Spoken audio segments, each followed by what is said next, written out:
Bom dia, tudo bem, moçada? Maracaju, um frio aqui e o IP tá florindo.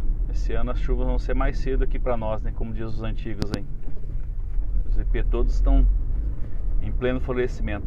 Gente, 3 perguntas. Vou tentar fazer um compilado de perguntas e passar que é um conteúdo bacana e é dúvida que eu acredito que mais gente tem aí. Pergunta lá do Mato Grosso. Primeiro, uma pergunta sobre a questão de se eu posso misturar um fósforo reativo. Anos muito puxado de custo, né? Adubação aí, adubos subiram bastante, embora a relação de troca ainda não é ruim, mas em preço o pessoal questionando bastante, tentando reduzir custo, enfim. Cada um com a sua estratégia para tocar essa próxima safra aí e planejamento de adubação.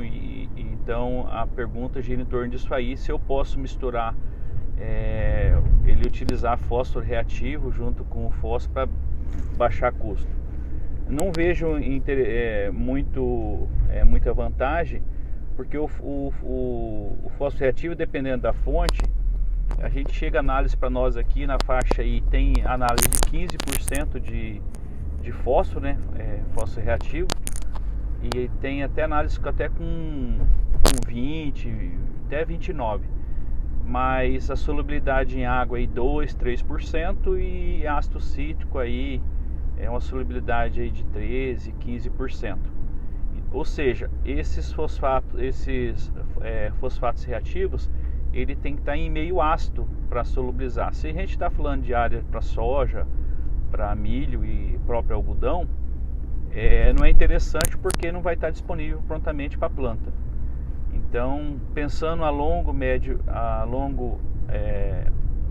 prazo para investimento, pode ser até interessante você num ano aí trabalhar com ele, mas pontualmente não é interessante não, tá bom? Então, respondendo a primeira pergunta que foi feita para nós, a dúvida era se ele podia misturar, pensando em reduzir custo. E aí eu sugeri para ele que aí a segunda opção, se você está pensando em custo, tem uma opção de você trabalhar com MAP, monofosfato de amônio. Por que trabalhar com MAP? O MAP, ele tem nitrogênio 10, 11% e 52% de P2O5, de fósforo. Então você pode fazer... O MAP tem uma característica muito interessante, que ele libera amônio, NH4. Esse amônio ele é muito instável no sistema. Então logo ele vira NO2, né, nitrito, e depois o nitrato, que é o que a quantidade maior que a planta absorve. Então o que você pode estar fazendo? Você pode estar reduzindo aí na faixa de 10, 15% utilizando o MAP, porque devido a essa característica do amônio do MAP, né, do N ali que tem, aumenta a eficiência de absorção de nitrogênio. E como vai estar o fósforo vai de carona. Isso a gente vê muito nítido na nasalha de folha, mesmo em áreas que não estão teores médios aí na análise de solo, você consegue observar uma quantidade boa de fósforo na planta após plantio e diagnose de folha. Então tá aí uma segunda dica. Se você está pensando em reduzir custo, e utiliza MAP, entendeu? Utiliza a MAP, baixa aí sua dose, lógico, considera a análise de solo, né? O que você tem em seu aparato. Mas assim, uma dica, até inclusive eu passei isso aí, ele achou interessante e eu dei essa opção para ele, né? Que ele está pensando em custo, então baixa o custo e você vai conseguir reduzir o custo em relação a volume, a compra, mas em efeitos técnicos e agronômicos, né, e para nutrição de planta, você vai satisfazer ela e você acaba tendo uma eficiência. Para um ano ruim de custo, isso aí se torna bastante interessante. Temos a opção do super simples também.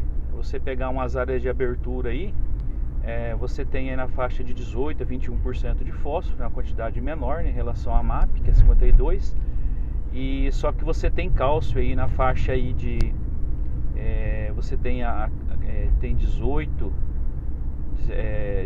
a 18% de cálcio. Então, se você não conseguiu corrigir a tempo com calcário e gesso, né? O cálcio nesse sistema aí é muito interessante, e você também está fornecendo aí 8% de enxofre, né? Então assim, para as áreas de abertura, você tem se torna interessante também, tá bom?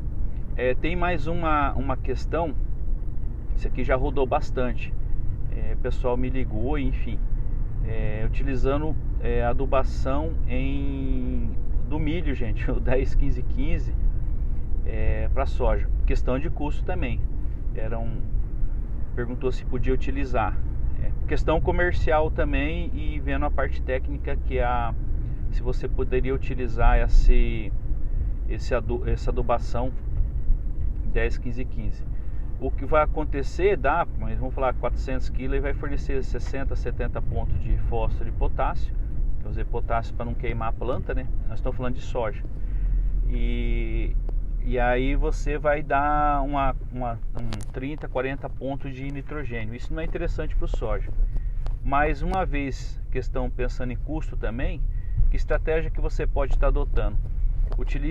Você vai deixar, vamos dizer, o nitrogênio, a bactéria lá, a nitrificante, preguiçosa, né? Porque vai ter nitrogênio no sistema, não vai forçar a nodulação. Então você pode ter um problema de nodulação aí no soja.